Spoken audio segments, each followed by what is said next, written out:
আজকের আলোচনা সভাকে কার্যকর করতে হবে, শত্রুদেরকে মেসেজ দিতে হবে বাবুনগরী মরে যায় নাই। আমাদের প্রত্যেকটা ব্যক্তির মধ্যে, প্রত্যেক ব্যক্তি সত্তার মধ্যে এক একজন বাবুনগরী জীবিত রয়েছে। আমাদের সেটা স্লোগান দিয়ে হবে না। তার জন্য আপনাকে আপনার ইলমি যোগ্যতা, 2 নম্বর আপনার তাকওয়া, 3 নম্বর আপনার জিহাদের স্পিডকে সমন্বিত করতে হবে আপনাদেরকে। যেদিন অসাম্প্রদায়িক প্রতীক হারাদের মাদ্রাসার গম্বুজ থেকে যেদিন প্রতিরোধকামী কাফেলা বের হবে এবং বাবরি মসজিদকে আবার সেটাকে পুনর্নির্মাণ করবে, সেই প্রতিরোধ লড়াইয়ের স্বপ্ন আমি আপনাদের মধ্যে আমি দেখি।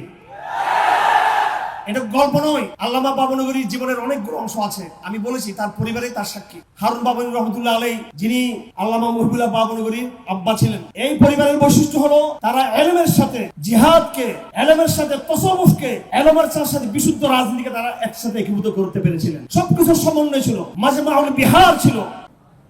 আলহামদুলিল্লাহ ওয়া কাফা ওয়া সালামুন আলা ইবাদিহিল্লাযিনা ইসতাফা, আম্মা বা'দ। আউযু বিল্লাহি মিনাশ শাইতানির রাজীম। বিসমিল্লাহির রহমানির রহিম। মিনাল মুমিনিনা রিজালুন সাদাকু মা আহাদুল্লাহ আলাইহি ফামিনহুম মান কাদা নাহবাহ ওয়া মিনহুম মান ইয়ানতাজির ওয়া মা বাদদালু তাবদীলা লিয়াজজি আল্লাহু সাদিকিনা বিসিদকিহিম ওয়া ইউআযযিবাল মুনাফিকিনা ইন শাআ ওয়া ইয়াতুবা আলাইহিম ওয়া কানা আল্লাহু গফুরুর রহিমা। ওয়া ক্বালা তাআলা ইয়া আইয়ুহাল্লাযীনা আমানু তাকুল্লাহা ওয়া কুনু মা'আস সাদিকিন। ওয়া ক্বালা তাআলা ইন্নামাল মুমিনুনা আল্লাযীনা আমানু বিল্লাহি ওয়া রাসূলিহি থুম্মা লাম ইয়ারতাবু ওয়া জাহাদু বিআমওয়ালিহিম ওয়া আনফুসিহিম ফি সাবিলিল্লাহি উলাইকা হুমুস সাদিকুন। عن أبي هريرة رضي الله تعالى عنه قال قال رسول الله صلى الله عليه وسلم إذا مات الرجل انقطع عمله إلا من ثلاث إلا من صدقة جارية أو ولد صالح يدعو له أو علم ينتفع به। সংগ্রামী উপস্থিতি, প্রিয় অডিয়েন্স, আসলে আজকের যে বিষয়বস্তু এবং শিরোনাম, এটার কোনো ভাষা নাই। আমাদেরকে এমন কোনো শব্দ এবং বাক্য আমরা আমাদের অন্তরে ধারণ করি না যেটা দিয়ে আমরা পুরোপুরি হক আদায় করে এই সম্পর্কে আমরা কিছু বলতে পারব। আমরা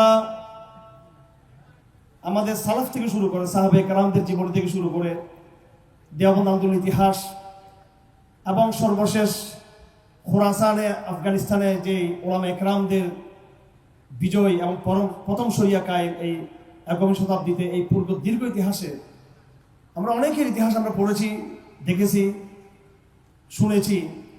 আল্লামা বাবুনগরী এই ইতিহাসের মধ্যে আমাদের জন্য একটা মাইলস্টোন ছিলেন। আমাদের আসলে একজন ব্যক্তি নয়, এটা পুরো একটা পরিবার। এখানে যারা উপস্থিত রয়েছেন, ওনার সন্তানদের মধ্যে, ভাগিনাদের মধ্যে, ভাইদের মধ্যে যারা আছেন, ওদেরকে আপনারা চিনেন। আর যাদেরকে আপনারা চিনেন না, তারা হলো আল্লামা বাবুনগরী সাহেবের পূর্বের যারা ওনার পূর্বসূরি ছিলেন, যাদেরকে আপনারা অনেকে চিনেন না, বর্তমান প্রজন্মের ছাত্র ভাইরা। আমাদের সাথে, আমার সাথে এবং আমাদের পরিবারের সাথে পুরো পরিবারের একটা যোগাযোগ ছিল। এবং আল্লামা বাবুনগরীর কথা বললে অবশ্যই এখানে হারুন বাবুনগরীর কথা আসবে, এখানে রাহিমাহুল্লাহ তাআলা। আমরা আসলে আজকে কি বলতে চাচ্ছি, এখানে আমাদের কথা যেন এমন না হয় মুনাফিকদের মতো, যে আমরা সূরা সফের মধ্যে আছে আউযু বিল্লাহি মিনাশ শাইতানির রাজীম ইয়া আইয়ুহাল্লাযীনা আমানু লিমা তাকুলুনা মা লা তাফআলুন। এমন সমস্ত কথা বলা যে কথার সাথে আমাদের বাস্তবতার মিল নাই।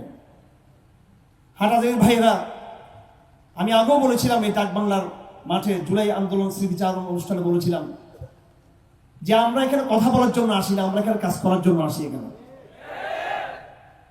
কিছুদিন আগে আপনাদের সাথে একটা সংঘাত হয়েছে সুন্নি ভাইদের, এবং চট্টগ্রামে প্রতিনিয়ত আমাকে ডিস্টার্ব করে যাচ্ছে তথাকথিত সনাতনী হিন্দুত্ববাদী একটা অংশ। আমি ধৈর্যের সাথে এই ক্রাইসিসগুলো আমি মোকাবেলা করে যাচ্ছি, ধৈর্য ধারণ করতেছি। সেদিন উম্মুল মাদারিসের সাথে বেয়াদবি করা হয়েছে সুন্নিদের পক্ষ থেকে।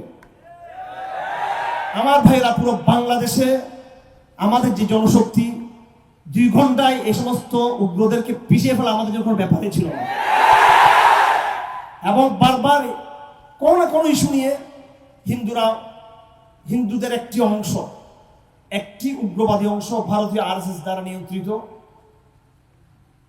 তারা সবসময় কোনো না কোনো একটা বিষয় উস্কানি দিবে। এবং আগামী সপ্তাহে ঢাকাতে একটা সেমিনার আছে, ওই সমস্ত মুসলিম মেয়েদের যাদেরকে হিন্দুরা ভাগিয়ে নিয়েছে, সেদিন দেখবেন ওই অনুষ্ঠানে আপনারা কি পরিমাণ মুসলিম মহিলা সেখানে উপস্থিত থাকবে, যাদের প্রত্যেককে দর্শন করা হয়েছে, প্রত্যেককে যাদেরকে কিডন্যাপ করা হয়েছে।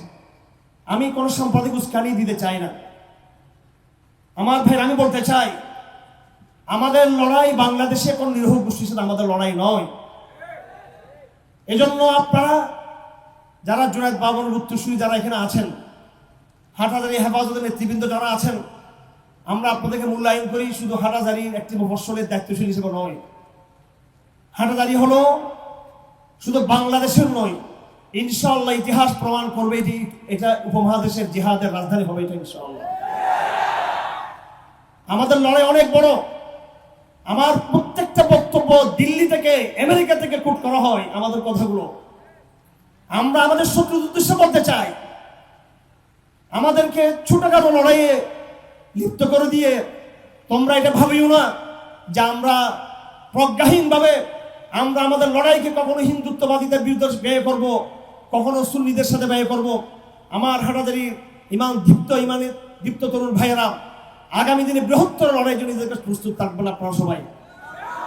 যদি আপনারা জুনায়েদ বাবনগরীর আপনারা উত্তরসূরি হয়ে থাকেন, আমাকে আপনারা ভুল বুঝবেন না। আমি আপনাদের অনেক সময় আবেগ দেখি, ছাত্র ভাইদের এই আবেগগুলোর সাথে আমি অনেক সময় একমত হওয়া আমার জন্য মুশকিল, আমি একমত হতে পারি না। আপনারা যদি আপনাদের লড়াইকে হাটহাজারীর রাজপথে চট্টগ্রামের গলিতে গলিতে যদি নষ্ট করে দেন, আপনাদের পক্ষে দিল্লির মসজিদে যাওয়া সম্ভব হবে না।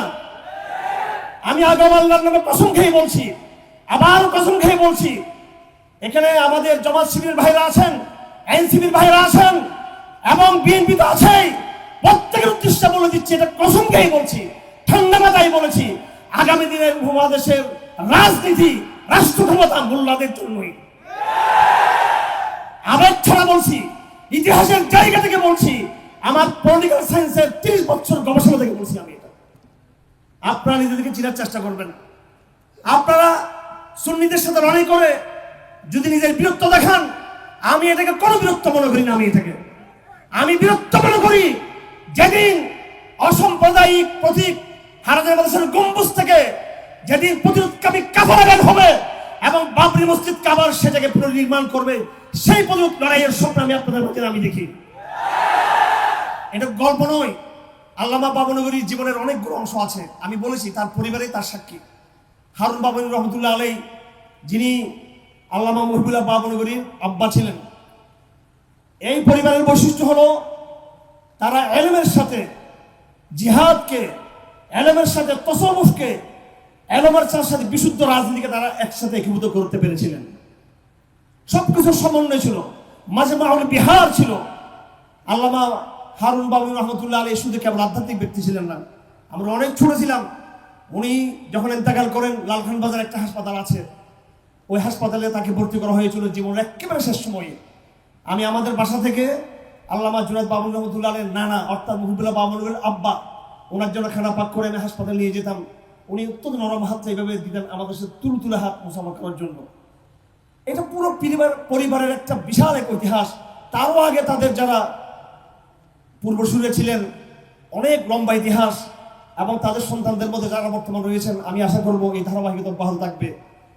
আপনারা বাবনগরী সাহেবের কেউ ভাগিনা বা কেউ সন্তান না শারীরিক, কিন্তু আপনারা তার সবার রুহানি সন্তান। আমি আপনাদেরকে অনুরোধ করব, প্রথমত আল্লামা বাবনগরীর জীবনের প্রথম দিক ছিল এলমের দিক, তাকওয়ার দিক। এটা প্রথম অর্জন করতে হবে আপনাদেরকে, এটা আমি স্পষ্ট বলে দিচ্ছি। আমাদের ছাত্রদের মাঝে খুব সস্তা রাজনীতির অভ্যাস, মোবাইল চালানো এবং উত্তেজিত হয়ে যাওয়া, দ্রুত উত্তেজিত হয়ে যাওয়া। উত্তেজিত হয়ে গেলে আপনি হেরে যাবেন, আপনি লড়াই করতে পারবেন না, আপনি শক্তিকে জমা রাখেন। আমরাই বলে দিব কোথায় কখন যেতে হবে ইনশাআল্লাহ আজিজ। আমরা দিল্লির সাথে, আমেরিকার সাথে এবং চীনে মুসলমানদের নির্যাতন হচ্ছে, ইসরায়েলের সাথে হিসাব নিকাশ আছে মুসলমানদের। তাদের সাথে মডেলপন্থী মুসলমানরা আপোষ করবে, হাটহাজারী মাদ্রাসার ছাত্র ইনশাআল্লাহ আপোষ করবে না। আল্লামা বাবনগরীর সাথে আমার প্রথম সম্পর্ক হয়েছে আজকে 30 বছর আগে, বরং এটা 32-33 বছর আগে। আমি মেশকাত পড়েছিলাম 92-তে, 91-92-তে মেশকাত পড়ার পরে প্রথম দাওরা হাদিস পড়ি লালখান বাজার, এরপর আবার দাওরা পড়ি হাটহাজারীতে। তো যখন আমি মেশকাত পড়ে প্রথম যখন দাওরা লালখান বাজারে আমার বাবার কাছে পড়তেছিলাম, এটা 92-93 ঘটনা, বা আর একটু আগে হবে, এরপরে হবে না। আমরা সেই সময় আরকানের মজলুম মুসলমানদেরকে মুক্তির জন্য আমাদের কিছু ভাইয়েরা যারা এর আগে পৃথিবীর একটা পরাশক্তিকে পরাজিত করেছিল, এগুলো বলো ভয় পান নাকি আপনারা? পৃথিবীর একটা পরাশক্তিকে পরাজিত করেছিল, সেই বীর মুজাহিদরা খোরাসান থেকে ফিরে এসেছে। এই প্রথম আলো গোষ্ঠী, গেলিয়াস্টার গোষ্ঠী তাদেরকে জঙ্গি তকমা দিয়েছে, তারা সবাই বীর মুক্তিযোদ্ধা ছিলেন। আর কাদের বিষয়টা ছিল, তখন আমরা অনেক ছোট ছিলাম, যদিও মেশকাত পড়তেছি, দরা পড়তেছি প্রথম বর্ষ, কিন্তু বয়স অনেক কম ছিল আমার। তখন আল্লামা বাবুর কাছে আমরা গেলাম পরামর্শ করার জন্য। তখন আমাদের শাকুল হাদিস রহমতুল্লাহ আলী, আমাদের মামুন ভাইয়ের আব্বা এবং বাইতুল মামুন খতিব সাহেব রহমতুল্লাহ আলী, পটিয়ার হারুন ইসলামাবাদী রহমতুল্লাহ আলী, ওনারা সবাই কিন্তু তখন মুসলিম মুসলমানদের তাদের প্রতিরোধ সংগ্রামের আধ্যাত্মিক নেতৃত্ব ছিলেন তাদের হাতে। হাটাজারি মাদ্রাসার হযরত মাওলানা আহমদুল হক রহমতুল্লাহ আলী, মুফতি আজম বাংলাদেশ, যার কাছে আমরা মুসলিম পড়েছি, তিনি আমাদের সেই সময়ের আধ্যাত্মিক গুরু ছিলেন। আমরা আল্লামা বাবরের কাছে গেলাম, রহিমাহুল্লাহ তাআলা, বাবরগড়ে গেলাম। আপনারা সবাই জানেন যে হুজুর শরীর ওনার অত্যন্ত দুর্বল ছিল। কি কারণে?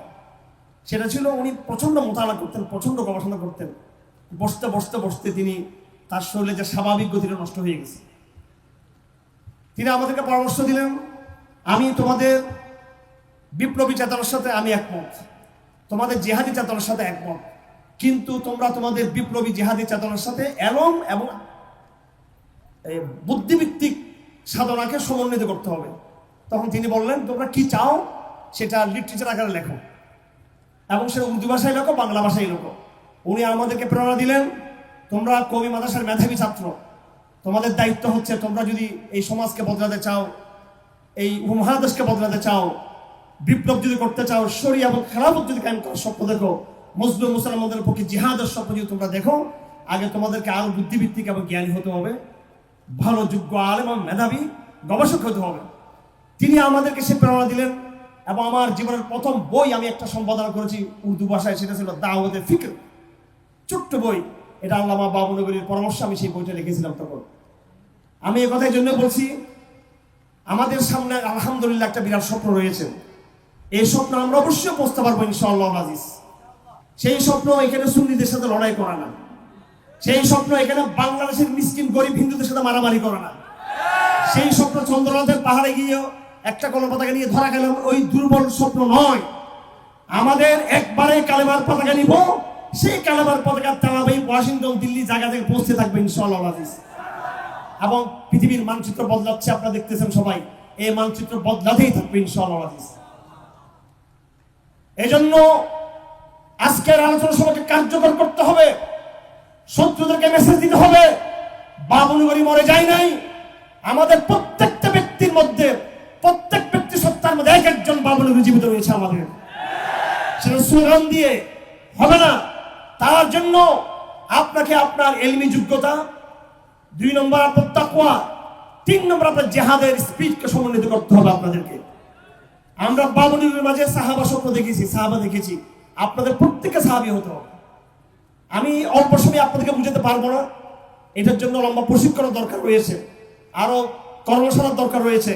এতটুকু আপনাদেরকে বলবো, এই হাটাজারিকে আপনারা চেনার চেষ্টা করুন, হাটাজারিকে বোঝার চেষ্টা করুন। হাটাজারি যখন আমরা কথা বলি, এটা বাংলাদেশে অন্য জায়গায় যে কথা বলি, সেই কথা আর এই কথা কিন্তু এক নয়। আমরা যখন এখানে কথা বলি, তখন আমরা এখানে আগামী দিনের মূল্য আমাদেরকে আমরা এখানে দেখতে পাই ইনশাআল্লাহ।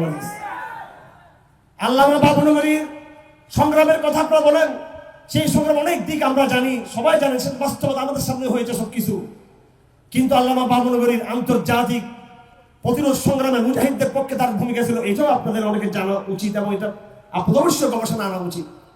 আল্লামা বাবুন রহমতুল্লাহ আলাই প্রতি বছর আমাদের ভাইদেরকে বলতেন যে মোল্লা ওমরের একটা ভাষণ বের হতো ঈদুল আজহা উপলক্ষে, ঈদুল ফিতর উপলক্ষে, বয়ান মিনাল আমির মুমিনিন মোল্লা ওমর। এবং বাবুন রহমতুল্লাহ আলাই নিজেই সেগুলো ইন্টারনেট থেকে বের করে আমাদেরকে বলতেন যে তোমরা এগুলো আমাকে একটু সরবরাহ করবা। ছাত্র চত্বর আন্দোলন কিভাবে হয়েছিল? ছাত্র চত্বর আন্দোলন হয়েছিল তখন হারাজের মাদ্রাসার মাহফিল ছিল, কেউ কিছু মনে করবেন না। আমরা বাংলাদেশের সুনাম জন্য কিছু বক্তাকে বলেছিলাম সাহাবাকে বেয়াদবি হচ্ছে, আল্লাহ রসুলকে গালি দেওয়া হচ্ছে। আপনি হানাজারি মাদ্রাসার মাহফিলে আপনার কথা বলুন, তারা বাইরে থেকে এসেছিলেন, ওনারা বললেন, হয়তো আপনার আশ্চর্য হবেন আমরা যদি কাদের নাম বলতে চাচ্ছি।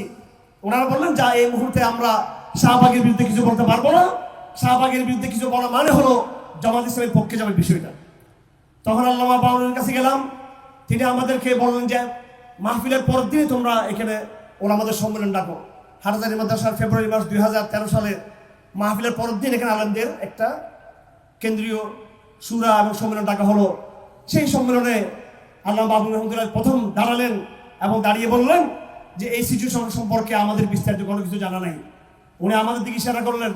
হেফাজতে যারা তরুণ কয়েকজন নেতৃবৃন্দ ছিল চট্টগ্রামের, 2-3 জনকে বললেন পুরো বক্তব্যটা ইন্টারনেট থেকে। তখন ব্লগারদের বিষয়, ব্লগাররা কোথায় কোথায় বেয়াদবি করতেছে আল্লাহর সাথে, রসুলের সাথে। আম্মা এসের উলঙ্গ ছবি, হযরত জাইনবের উলঙ্গ ছবি, হযরত রাসূল এসের উলঙ্গ ছবি, নাউজুবিল্লাহ মিন যালিক, এগুলো দেদারসে প্রকাশ হচ্ছিল বাংলাদেশে একের পর এক বিভিন্ন ব্লগে। তিনি বললেন তোমরা আগে এগুলো আমাদেরকে প্রমাণ সহ আমাদেরকে হাজির করো, আমরা এভিডেন্স নিয়ে আমরা যুদ্ধে নামতে চাই। তখন আমরা কয়েক বস্তা কাগজ নিয়ে আসছিলাম ইন্টারনেট থেকে, ওগুলো আমরা ওলামাদের মাহফিলে আমরা ওই ওলামা সম্মেলন আমরা সেগুলো পেশ করলাম। তারপর জুনায়েদ বাবুরকে প্রস্তাব দিলেন যে এবার আর বসে থাকার সময় নাই। সর্বপ্রথম হাটহাজারীতে একটা সংগঠন ছিল ওলামা পরিষদ, তার আয়োজনে এখানে বিশাল সমাবেশ করা হয় এবং ওই মিটিংয়ে সিদ্ধান্ত হয় যে আমার দেশ, নয়া দিগন্ত, ইনকিলাব সহ বিভিন্ন জাতীয় পত্রিকায় পুরো 1 পৃষ্ঠাব্যাপী একটি কোর্টপত্র বের করা হবে। এটা আল্লামা বাবুরের প্রস্তাব ছিল। উপস্থিত সেখানে কিছু চাঁদা করা হয়। আলহামদুলিল্লাহ চট্টগ্রামে আমাদের ব্যবসায়ী ভাইরা বিপুল পরিমাণে সাহায্য করেছেন, সহযোগিতা করেছেন এবং প্রথম দৈনিক আমার দেশে, নয়া দিগন্তে এবং দৈনিক ইনকিলাবে আরো কয়েকদিন পরে আল্লামা আহমদ শফীর পক্ষ থেকে শাহবাগ নাস্তিকবাদের বিরুদ্ধে গর্জে উঠুন আহমদ শফীর কোলা চিঠি। এই পুরো চিঠির মূল মাস্টার মাইন্ড এবং নায়ক ছিলেন আল্লামা জুনায়েদ বাবুর রহমতুল্লাহ আলাইহি। অনেকে মনে করেন মাহমুদুর রহমান সাহেবের আমার দেশ শাহবাগ চত্বর জন্ম দিয়েছে এবং শাহবাগের বিরুদ্ধে চিঠি প্রকাশ করেছে, নয়। এটা আমরা অর্থ দিয়েছি, যেভাবে বিজ্ঞাপন যেভাবে ছাপানো হয় অর্থ দিয়ে সে বিজ্ঞাপনকে ছাপানো হয়েছে একাধিক পত্রিকায়। সর্বশেষ আমি বুঝতেছি দেরি হয়ে যাচ্ছে, ঢাকা থেকে আমাদের মেহমানরা এসেছেন। আল্লামা বাবুল রহমতুল্লাহ আলাইহির সাথে সর্বশেষ যেটা স্মৃতি, তার আবশ্যিকতা, তার যেটা স্মৃতি, সেটা হলো এই হাটহাজারী থানা কিন্তু এখান থেকে কাছে। আমি কিছু কথা বললে, গরম গরম কথা বললে আপনাকে আবার থানা ভেঙে দিবেন। আবার এই সমস্ত মিসকিনদেরকে হাত দেওয়ার কোনো দরকার নেই। পুলিশ মিসকিন, সুন্নিরা মিসকিন, শাহবাগীরা মিসকিন। লড়াই তো আমার ইসরায়েলের সাথে আমাদের লড়াই, আমেরিকার খ্রিস্টানদের সাথে, ইহুদিদের সাথে, হিন্দুত্ববাদী এদের সাথে লড়াই আমাদের। যারা ভারতের এটাকে অঙ্গরাজ্য বানাতে চায়, ওই সমস্ত ভারতীয় গুন্ডা বাহিনীর সাথে আমাদের লড়াই। যারা আমাদেরকে তাবেদার বানাতে চায়, তারা যদি আপোষ চায়, আপোষ আসতে হবে হিন্দুস্তানকে, ডায়লগ করতে হবে এখানে। তো হিন্দুস্তান কিছু কুকুর লেলিয়ে দিয়েছিল এখানে এই হাটহাজারী থানার মধ্যে। আমার গায়ে র্যাব আমাকে হাত দেওয়ার সাহস পায় নাই, ডিজিএফ এনেছে আমাকে হাত দেয় নাই। আর হাটহাজারী কুলাঙ্গার এই ছাগলগুলো আমার অকথ্য নির্যাতন করছে, লাঠি দিয়ে ব্যাপকভাবে মেরেছে, আমাকে মেরেছে, আমাদের সব ভাইদেরকে। আজকে যারা স্টেজে আছেন এখানে অধিকাংশ এবং অনেকে এখানে আছেন যারা হয়তো এখানে আসেননি, এরা সবাই 2021 সালে তারা নির্যাতিত হয়েছিলেন। পুরো নির্যাতনের মূল পয়েন্ট ছিল একটাই, সেটা কি? জুনায়েদ বাবুনের বিরুদ্ধে আদালতে দাঁড়িয়ে স্টেটমেন্ট দিতে হবে। উনি সন্ত্রাসী, জঙ্গি, সমস্ত কিছুর নায়ক এবং ওনার উস্কানিতে আমরা সমস্ত এগুলো সন্ত্রাস করতেছি, আমরা এটা লিখতে হবে। এটা আমাদের সবাইকে বাধ্য করেছে এটা লেখার জন্য। এবং আজকে 2 একজনের নাম নিতে চাই। বাংলাদেশ একটা গোয়েন্দা সংস্থা, তারা বলতে চায় যে সংস্থার নাম নিয়েন না, ইনস্টিটিউশনের নাম নিয়েন না। আরে একটা ডিজিএফআই, একটা এনএসআই, একটা এসবি, এটা হাসিনার আমলের এনএসআই, ডিজিএফ, এসবি আমরা দেখতে চাই না, আমরা নতুন দেখতে চাই। আমরা ফেরাউন চলে গেছে, ফেরাউন থাকবে কেন এখানে? এবং বিচারক ছিল কামরুন নাহার। আর এখানে পুলিশের যারা ডিআইজি ছিল, এসপি ছিল, এদেরকে একটা বিশেষ গোয়েন্দা সংস্থা থেকে বারবার নিয়ে দেওয়া হচ্ছে জুনায়েদ বাবুর বিরুদ্ধে স্টেটমেন্ট দেওয়ার জন্য। সবার কাছ থেকে স্টেটমেন্ট নিয়েছে, আবার সবাইকে নির্যাতন করেছে। ক্রিকেটের স্টাম্প আপনারা দেখেছেন, সে স্টাম্প দিয়ে আমাকে মেরেছে। আমি প্রথম আগে থেকে মাটিতে লুটে পড়ছিলাম এই হাটহাজারী থানায়। অথচ তার চেয়ে বড় বড় রিমান্ড আমি ছিলাম, আমি গুম ছিলাম, গুমের বড় বড় কেন্দ্রে ছিলাম। এরা কিন্তু স্মার্টলি আমাকে জিজ্ঞাসাবাদ করেছে, নির্যাতন করেছে, কিন্তু এদের মধ্যে এত পাগলামি, এত নিম্নমানের নির্যাতন এরাও কিন্তু আমাকে করে নেই। যাই হোক, আমি সাহস দেখিয়েছি, ভদ্র দেখিয়েছি, অনেক পুলিশ অফিসারকে আমি ক্ষমা করেছি। আর কিছু শয়তানকে ক্ষমা নাই, এদের শাস্তি অবশ্যই এদেরকে পেতে হবে। এদেরকে পুরো রাষ্ট্রযন্ত্রের একটাই টেনশন ছিল, বাবুনগরীকে এই মামলাতে ফাঁসাতে হবে। বাবুনগরী শহীদ না হলে তাকে অবশ্যই গ্রেপ্তার করার প্ল্যান ছিল এবং সেটা বিদেশ থেকে এই প্ল্যানটা এসেছে। এখানে ভাগ করা হতো হেফাজতকে। আমরা এই হেফাজতকে ভালোবাসি, কিন্তু বাবনগরী হেফাজতকে আমরা ভালোবাসি না। এটা বিদেশি রাষ্ট্র, নাম নিচ্ছি না আমি, এবং বিদেশি এজেন্সি, আমাদের দেশের এজেন্সিগুলো বলতো হেফাজত থাকুক, আমরা চাই, তবে সেটা বাবনগরীর হেফাজত থাকতে পারবে না, সেটা দালাল হেফাজত থাকবে সেটা। তো বিচারক কামরুন নাহারকে আমি বললাম যে বাবনগরী লড়তে পারেন না, সরতে পারেন না, আপনি কি বিশ্বাস করেন যে উনি আমাদেরকে এই সমস্ত উস্কানিগুলো দিয়েছেন? এবং তার মন নরম করার জন্য আমি তাকে বললাম যে আপনি আপনার যে নাম, সেই নামে আমার এক ফুফু আছেন, উনি 100 বাংলাদেশে বড় দায়িত্বে ছিলেন, সেই নাম, অর্থাৎ ওইটা বলেও তাকে কনভিন্স করতে চাইলাম যে কোনো মতো আমার থেকে বংশিষ্ট না নিক। এত নিষ্ঠুর বিচারক, ইনশাল্লাহ তার সাথে হিসাব নিকাশ আছে ইনশাল্লাহ। ওই বিচারককেও আইনের আওতায় আসতে হবে। এবং পুলিশের কিছু অফিসারদেরকে আমরা ঢুকিয়েছি মামলার মধ্যে। আমার পরিষ্কার হারাদের নেতৃবৃন্দকে বলতে চাই, ওই সময় গোয়েন্দা সংস্থার ঢাকা থেকে যারা নির্দেশ দিয়েছে তাদেরকেও আগামীতে ইনশাল্লাহ এখানে আসামি করা হবে ইনশাল্লাহ, কারণ তাদের উস্কানিত হয়েছে। এই 164 লেখার সময় জুনাদ বঙ্গবীর নাম আছে কিনা, একটা বড় সংস্থার লোক ওখানে একদম বিচারকের গায়ে হয়ে বসা ছিল। যাই হোক, কথা বললে এরকম কথা শেষ হবে না। আমি আপনাদেরকে আমার মেসেজ এটাই, আমি খুব বেশি উত্তেজিত করতে পারবো না আপনাদেরকে, আমি জানি আপনারা খুব বেশি উত্তেজিত হয়ে যান আপনারা। আমি আপনাদেরকে বলতে এসেছি, আগামী দিনে যুদ্ধের প্রস্তুতি গ্রহণ করুন, আপনারা লড়াইয়ের প্রস্তুতি গ্রহণ করুন।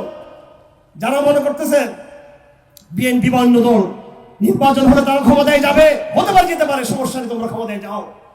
আর যারা ডাকসুতে বিজয়ী হয়ে মনে করছে বাংলাদেশ আমাদের, আমি স্পষ্ট বলে দিতে চাই, তোমাদের এই বিজয় সাময়িক বিজয়, চূড়ান্ত বিজয় মোল্লাদের হাতেই, এই দেশের এই অঞ্চলের ভারতীয় মহাদেশের ইনশাআল্লাহ।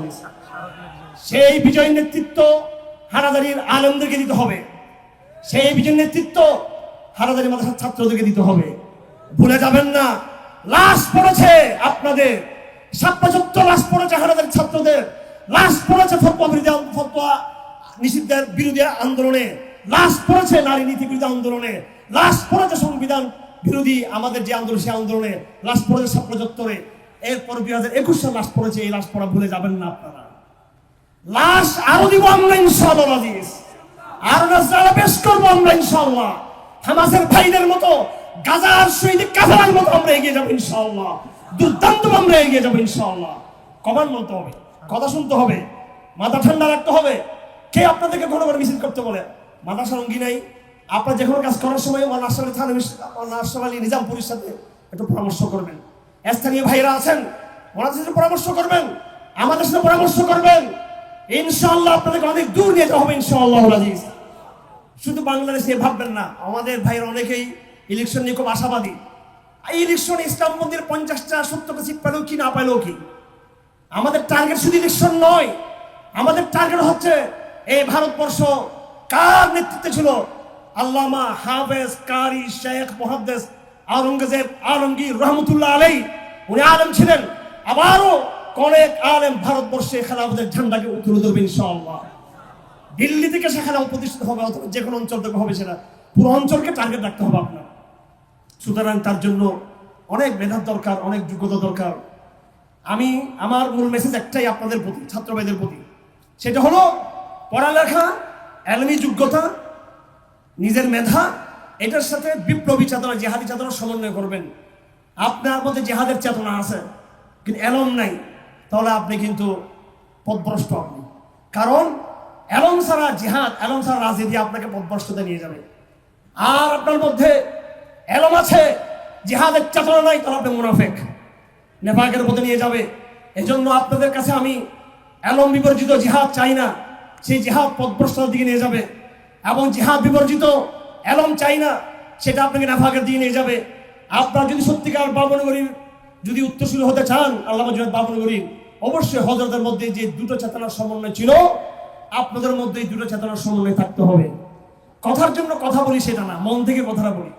ভারতবর্ষে আমাদের অনেক উস্তাদ রয়েছেন, পাকিস্তানে আমাদের অনেক শেখ রয়েছেন, সিরিয়াতে, কাতারে, মিশরে আমার উস্তাদ রয়েছেন। আব্দুল আজিজ ইউসুফ আল বদরি থাপ্পড় মেরেছিল মিশরের হোসনে মুবারককে, আমার ডাইরেক্ট উস্তাদ। শেখ ডক্টর খালেদ হাসান হান্দাওয়ি, আব্দুল ফত্তাহ আবুদের ছাত্র, সরাসরি আমার উস্তাদ। শেখুল ইসলাম তকি উসমানী আমার তো দীর্ঘ সময়ের উস্তাদ। আল্লামা মাদ্রাসা কাশ্মীর রহমতুল্লাহ আলাইহি পারিবারিক সম্পর্ক ছিল, অনেক ক্লাস তার কাছে করেছি, বাংলাদেশে বারবার অনেক সময় দিয়েছি।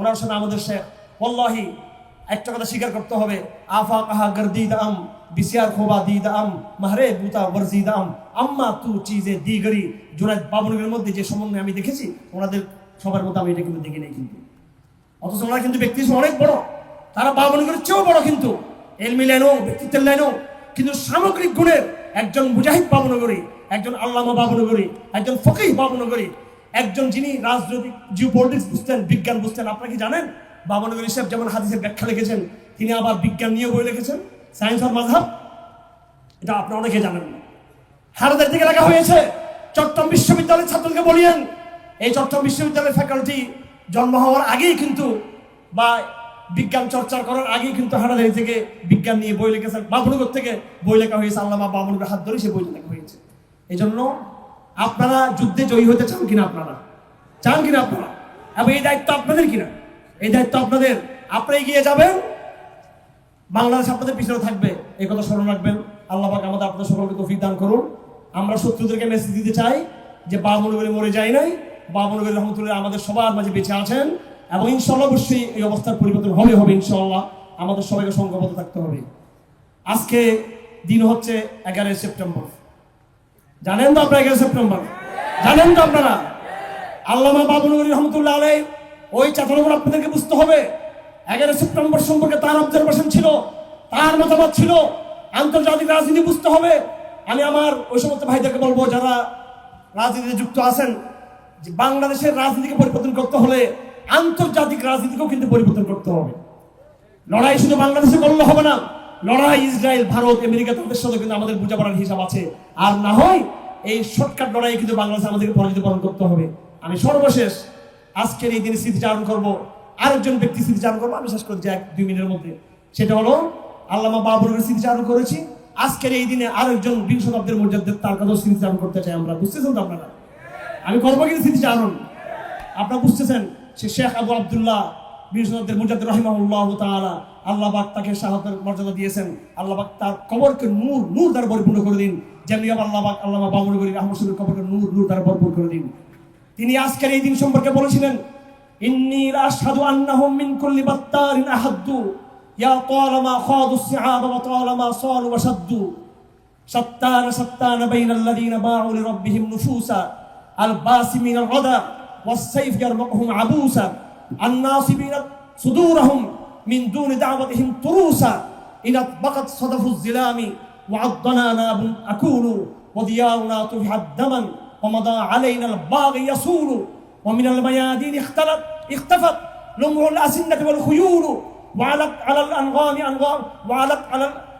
أنغام المعازف والطبول هبت عواصفنا تدك سرحه وتقول لن نوقف الغارات حتى عن مرابعنا تزول الله أكبر السلام عليكم ورحمة الله وبركاته